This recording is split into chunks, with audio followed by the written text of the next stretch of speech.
Remember college? Ramen noodles for breakfast, keg stands at the frat house, and that one time you wore a toga to class? Sleep came easy and hangovers were the worst of our worries. We'll be digging through our college days when our knees didn't hurt and we could bend down to tie our own shoes without any help. Then we'll crash land back in reality, where you know your social calendar features more doctor's appointments than happy hours. This will be a hilarious, unflinching look at the journey from dorm room debauchery to derm filler diplomacy. We'll be chatting with friends whose stories are as legendary as they are relatable. We'll laugh, we'll cry, maybe even apply some face cream together. Getting older might come with many inconveniences, but it also comes with the wisdom, wit, and freedom to tell it like it is. This is Hot Flashbacks. I know now. And again, cute when you're 20, right? Oh, yeah. Totally acceptable to be, smoking and having 3 or 4 drinks a night. I was so good at flaming Dr. Peppers, except for that time I almost burned my apartment down. What is flaming? Is that where you put the shot in and then pour the Dr. Pepper on top or something? It's like a scarier version of an Irish car bomb without the dairy. So it's like vegan. It's a health conscious. I've always been health conscious and also lactose intolerant. So yeah. Welcome to Hot Flashbacks. Thanks for listening.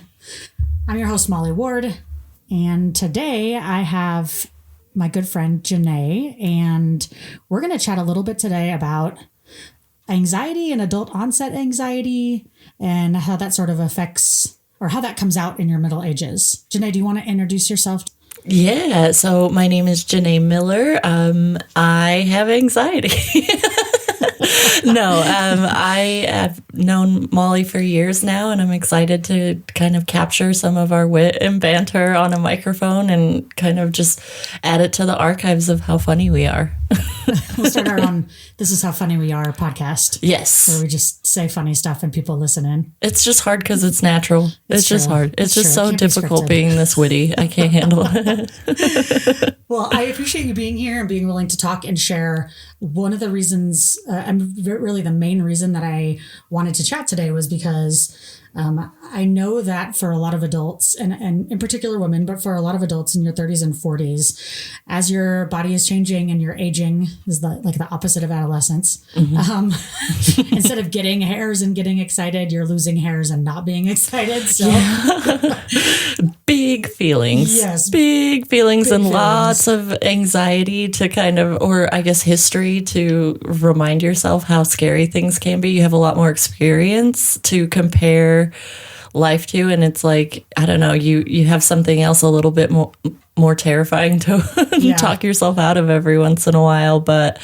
I think it's growing with those experiences and not letting them define you has probably been the biggest hurdle for me to overcome, because I mean, life's not been easy for anyone, and it's all a little bit more of taking those experiences with grace and learning how to, I guess, I don't know, make it make sense in your brain. Yeah. Because I don't know about you, but my brain has a lot of really fun and exciting conspiracy theories. I'm very mean to myself sometimes, but my brain just does a lot of singing. Like I'll get a song in my head and I'll sing that song over and over and over to the point where I'm driving myself crazy. Mm-hmm. And it's like, if I'm not thinking of something else, then my brain is singing. Oh, yeah. It's this really disruptive. Well, and getting those songs that become your like hyperfixation, aka a source of dopamine. And it's like, I'm going to squeeze every bit of emotion out of this song till I feel nothing. The first time I remember hyperfixating, I know we're digressing, but I promise we'll get back. I was probably 10 or 11. And do you remember that song about being a short baller? I forget the name. I wish I was a baller. Sang the song, a little bit taller if I had Okay. So I remember that I had a Discman and I was sitting in the backseat of the car. For those playing at home, what's a Discman? Just kidding. Yeah. So you put the CD in and I was in the backseat of the car and I needed to know all the words of the song. Mm-hmm. So I would play it and write the lyrics and rewind it and play it and write the lyrics and rewind it. And I probably spent an hour really trying to get all of the words to that song that Too Short sang. Mm-hmm. I still know all the words, by the way. 100%. It's humble brag for Yeah, and back in the day when you would buy CDs and then they would come with the little leaflets so you could memorize the lyrics. Look at the lyrics. Oh, it was a whole experience. As one that's missing from this generation. They'll never understand. Never. And I pity them. Yeah. I pity them. Albums are a thing of the past, it seems like, at least in the artistic sense of like having the whole album. Anyway. Well, now you have AI that is like creating album artwork for people, which is a whole different podcast and a very long tangent that I don't know if we're good. I don't think we're qualified to do an AI podcast. I know nothing. Oh, no. I know just enough to know that it may threaten my job one day very soon. So I think in talking about, and I know we touched a little bit now on ADHD and on anxiety, and I myself have a late in life ADHD and anxiety, what's the word? Diagnosis. Yeah. I was going to say evaluation, but that's not right. Yeah. I have a late in life diagnosis of ADHD and anxiety. And when I was speaking with my doctor about it, he mentioned that often, especially for women, anxiety comes later in life. It can happen at any age, but there are a lot of women who don't experience anxiety their whole lives and then hit their 30s and 40s. And we see a rise in anxiety in women. And I thought it would be helpful for people to just have a base understanding of where you come from and what you're about. And then let's talk a little bit about exploring what you've done to cope with your anxiety and how it presents itself. So tell us a little bit about your growing up and maybe some of the things that might have impacted where you're at now. Yeah, absolutely. So, I mean, I come from, unfortunately, a lot of traumatic experiences and I mean, I don't want to get too, I guess, morbid or graphic for fear of possibly triggering someone that didn't come to this channel to listen to that kind of information. But from childhood, I wasn't very protected, and that became my norm, of just being very self-reliant. You kind of have to. And I was kind of conditioned from early on to accept the fact that no matter how bad things get for you, just remember that it can, someone else always has it worse. And that created a lot of really unhealthy coping mechanisms for me that didn't do me any favors when I continued to experience just life in general, but just additional traumas from being diagnosed with cancer at the age of 15 to kind of denouncing Mormonism at 18. And that's like a whole podcast. Oh yeah. Religious trauma. We could untangle that, which is only something now that I'm realizing I experienced. I was actually just talking about this with one of my close friends, Trishelle, who is always my voice of reason in my echo chamber. And, we come from different backgrounds, but have had a lot of similar experiences. And she's the one that also really helps me realize that, in addition to my therapist, that a lot of the stuff that I did experience was not normal and not okay. And that validation's important. 100%. And illuminating too, because to me it was the normal. I did have cancer, but there were a lot of kids that did at the time as well that weren't able to get into recovery and become, an adult. And that was my standard, that was hard, but it could have been harder. And so I did a lot of dismissing my experiences early on, which I think led to the tornado that was my 20s, of a lot of unhealthy, what I now in hindsight realize were coping mechanisms, I've always had anxiety. I definitely have from a kid. I just didn't realize that's what it was because it wasn't a part of a conversation that my family or even my peers at the time were having. And it wasn't until I probably right before I turned 30 realized I needed to go through each one of these boxes that I had kind of compartmentalized, and it started to explain more about myself and my behavior in my 20s, and that it defines your whole path. I mean, the relationships that you seek out too are part of, that's why I entered into a really toxic marriage that I'm happy to say last year I was brave enough to leave. But it's not until I started accepting the fact that what I went through, it did define a lot of my personality traits, but it doesn't take away from me being able to get better and to, I don't know, to live more authentically now in this day and age, which is, I'm thankful now that our generation is more open and ready to talk. And I think that helps with a lot of people realizing that we do have anxiety. We're not just people pleasers because we're control freaks. Mm-hmm. It's like, no, it's because it's our way of taking control of what we feel is an uncontrollable situation. And so I mean, even from work to roller derby to everywhere, I was a standout perfectionist. And it was because I wanted to be what everyone else had kind of defined around me was successful. Cause I don't know if I've ever really, I don't know if I've ever really felt successful. What that looks like or feels like. Yeah. I was constantly striving. And it's an impossible task to be perfect. And don't I know it? Oh, right. And it's like, once you start going into those people pleasing behaviors is when you start compromising your boundaries, which then leads you're like, why am I still so anxious? It's like, well, because you weren't happy in the beginning and now you wonder why you're in this. It's a triggering environment, but you were just trying to mold the outcome, which is impossible, you know? Yeah. I think one of the things you mentioned earlier about having anxiety and remembering what it's like to have anxiety at a younger age, but not being able to identify what that is. Mm-hmm. And as you get older, I think some of the things that come along with anxiety or even ADHD, because these things do exist on a spectrum of sorts, right? Mm-hmm. Is that some of the things that you do and some of the qualities that come along with something like ADHD or anxiety can be socially acceptable at a young age and mm-hmm. maybe even beneficial. And so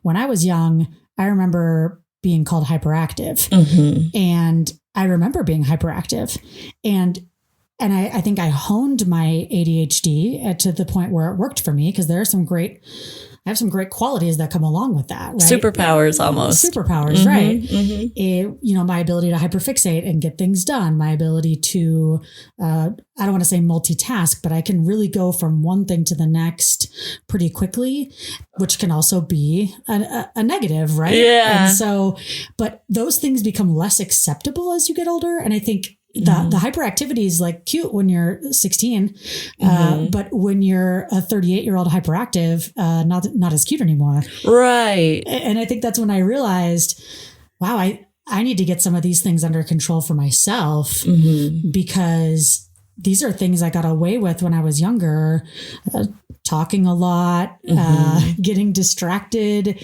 easily, but being entertaining, all those things really worked for me in a lot of ways. And as you get older, some of those things don't work anymore. You know? Right. Nobody wants a chatty, interrupts everybody, always says something funny and is never on topic 42-year-old in the office. Right. Right. And I mean, I relate to that so heavily, especially understanding more about my neurodivergence and, you know, being on the spectrum has it's conflicting. It's because I feel validated in a lot of my behavior now because it explains so much about the way I work and the way I operate and, you know, understanding why am I obsessed with blueberries for this month? Like, why can I only eat blueberry flavored everything? I don't, you know, like, and it was validating in the beginning, but then you also have that little bit of a mourning period for your younger self of like, you kind of feel bad for that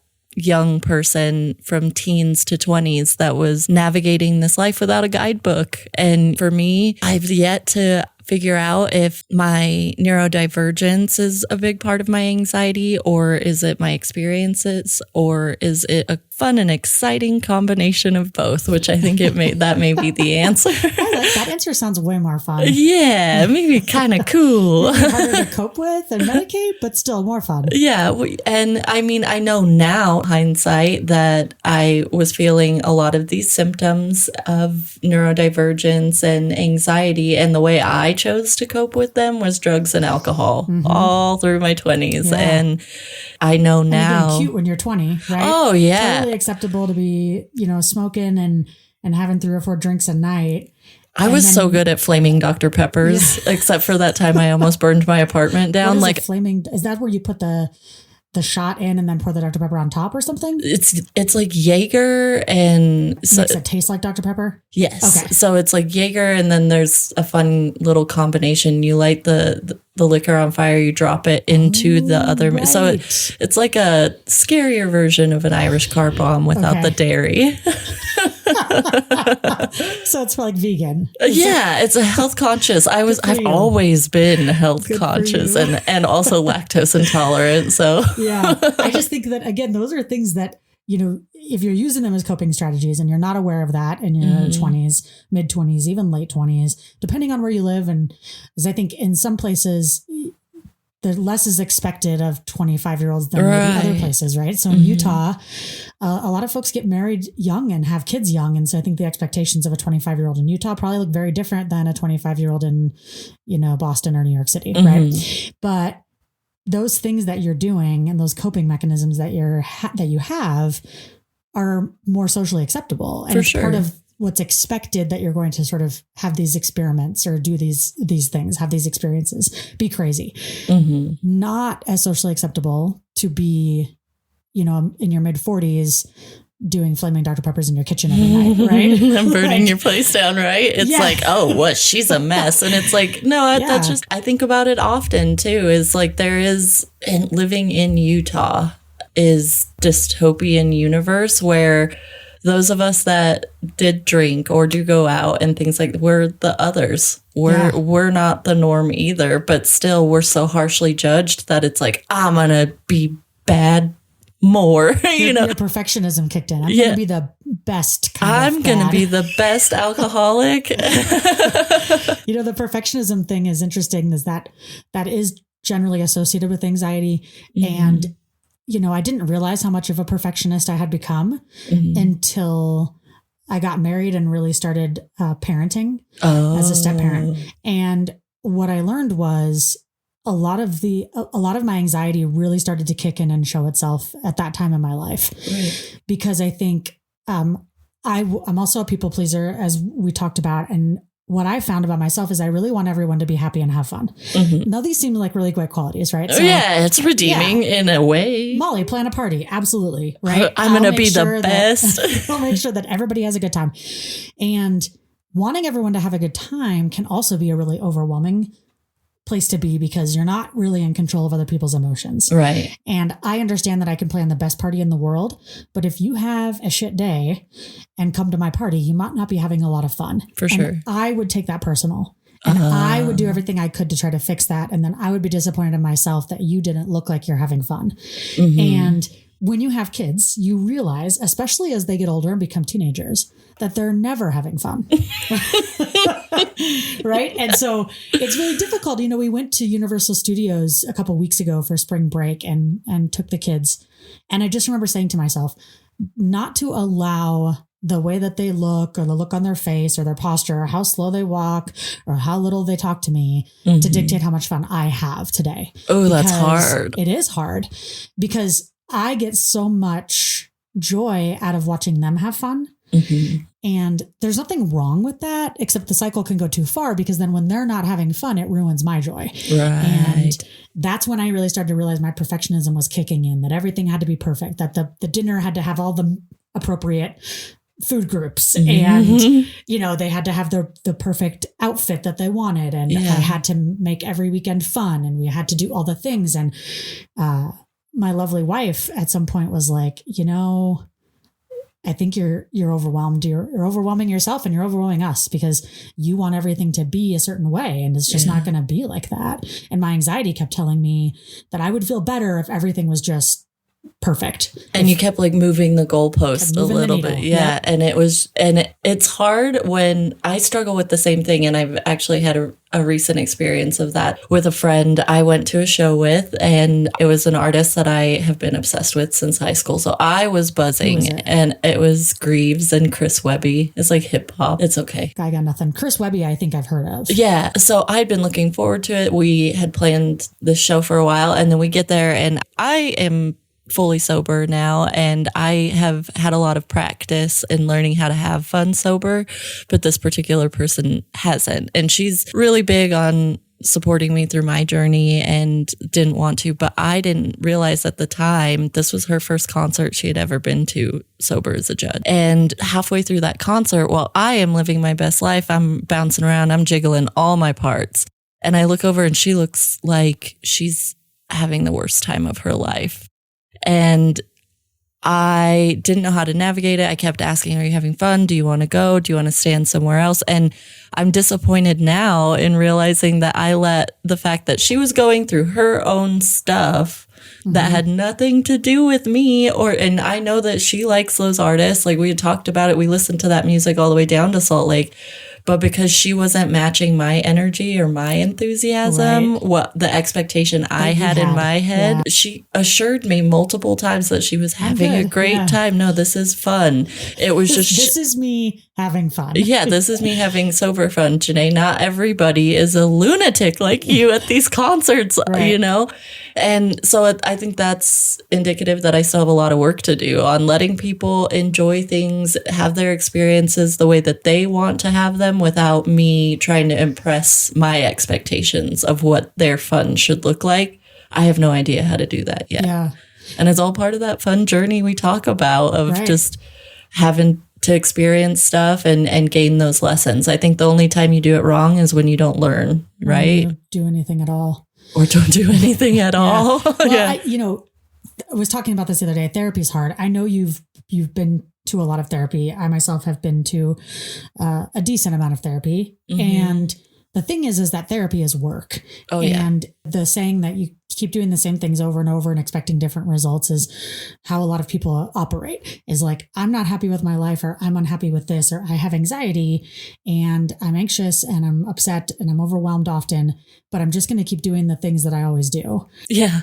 Right. So that's not going to help you. Right. We recognize that in order for things to be different, we have to do things differently. And I think that's really difficult. And especially when you wait until your mid-30s to address some of your mental health issues, because, I have a lifetime of doing things a certain way, and undoing that and recognizing the ways that I contribute and how I can help myself is a task. Oh yeah. It's a task. I have a question. When you first started going to therapy, how full send did you go? I'm curious, did you start with the journals? I'm going to journal every day. I'm going to meditate so fucking hard. I'm curious just because our personalities are so similar. I want to know, when you started, was it I'm going to control everything that they said? Cause I'm projecting probably. That's what I did and still do. It works for me. I'm not hurting anybody else, but once I started getting these tools, I was again finding myself that I'm going to be the best at therapy. And that's not a unit of measure. No one's the best at being shrinked. You win. Yeah, I got the prize. What was yours like? Was it similar? So no, I don't recall being full send into trying out the things that I learned, or, it is going all vegan or journaling 24/7, or, ditching all caffeine, nicotine, and alcohol. Or I didn't do anything like that. What is interesting is that for me, I'm really interested in the learning side of things. And so what I do is talk a lot about it. And I get really into understanding what my therapist is saying and how it applies to me. And then for myself, filtering what it means and what I need to do differently. And then the annoying part is that I like to tell other people about that. I don't think it's annoying because I'm like, tell me your secret. I'm like, coworker, I see what you're doing there. See, what this actually is you're projecting. You know? Yeah. And I gotta therapize everybody. Oh God, I am an offender. I do that too. And I do believe in chronic, toxic positivity. Me too. I've had that person in my life. Where it's like, no, this is shitty. I'm allowed to say it's shitty. Let me just be shitty. I'm not going to live here. I'm not going to move into this space. Shitsville. But circling back to the beginning where you start dismissing the hard feelings, yes. I have to be very careful with the positive people I surround myself with. Not that it's bad. I'm just talking about the state that we live in. There's a lot of the shiny, happy people that don't want to talk about the hard stuff and pretending it doesn't exist doesn't make it not exist, and I'm okay to be in a bad mood. Let me just feel these feelings really quick. Don't try to therapize me out of it, There's one motto that I have and remind myself of often that applies to so many scenarios. And now that I've announced that I have a motto, I'm going to botch it. But it is basically, wait for it, dramatic pause. It is basically this idea that too much of anything is a bad thing. Yeah. And there is so much to be learned from recognizing that going full send into everything or anything also has its drawbacks. And that too much of even a good thing isn't a good thing, right? I mean, you can eat broccoli. Broccoli is great for you. It's cruciferous and it's healthy and it's low calorie. But if you eat broccoli all of the time, you will end up with some digestive issues. You will shit your pants. And no friends because you stink. But it's true, right? And so this applies to so many scenarios, and I remind myself that there is such a thing as too much of a good thing, that I need to be able to dial back in certain scenarios, that there is we're always trying to strike the happy medium. And it's almost impossible, but it is where you want to be in a lot of situations. Yeah. You want to be healthy, you want to eat right, but you want to have fun and you want to go out. And so how do you merge those things together and come up with a place where you feel like you're getting just enough of what you need without overdoing any one aspect? Is that this kind of thing my anxiety is talking about? I was going to say, I was like, ooh, girl. We need to go back to therapy, Molly. We's anxious this morning. Yeah. We's anxious. I am, but I told you I medicated before I came here because I was like, but I think moderation is something that I'm still learning about. That's such a good word. Why didn't I just say moderation? That's why I'm here. What I meant. Yeah. That's what we're riffing together. Yeah, it's hard. And I mean, every day is different. I mean, we're going to go with the broccoli analogy. Some days you're going to need a lot more broccoli because you're backed up, whatever. Yeah. But then there's some days that you don't need broccoli, and it's the emotional intelligence or awareness to know today's my broccoli day. I'm going to have it every meal, or, the inverse of that of like, I'm off broccoli this week, and so is cauliflower the inverse of broccoli? I think it is. It is now. Yeah. But opposite. Yeah. I think that comes with more therapy and figuring out how much broccoli do you need, because the amount of broccoli that I need today is going to be different from your broccoli, and having that community too that pulls you out of the echo chamber of I'm obsessed with broccoli is really important. Yeah, what's really important for me right now is to mention that I never intended to talk about vegetables that much on this podcast. Listen, one thing about me, if I hear an analogy, I'm running. Okay, and I'm going to talk about broccoli probably in about 10 minutes. I'll figure out a way to tie this conversation back to fruits and veggies.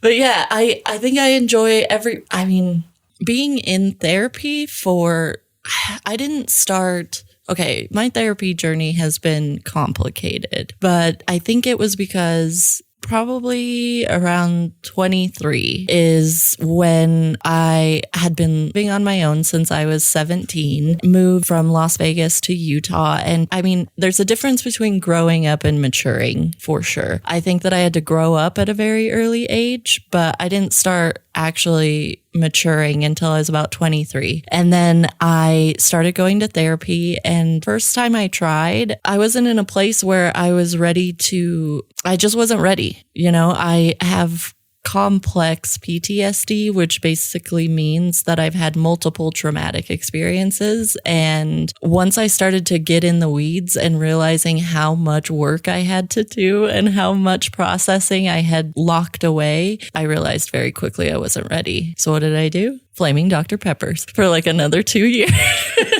The answer to everything. Yeah. At that time. So after a couple more years of Flaming Dr. Peppers, I decided to go back to therapy and I tried EMDR. And EMDR was scary, but very, very helpful in taking a lot of these experiences off the shelf one at a time.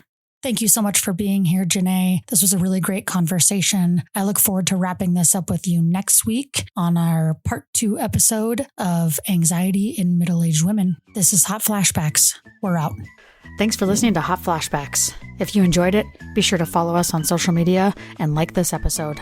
Want more content? Smash that follow button wherever you get your podcasts and never miss an episode. Thanks for sharing your ears, friends. I'll catch you on the flip side.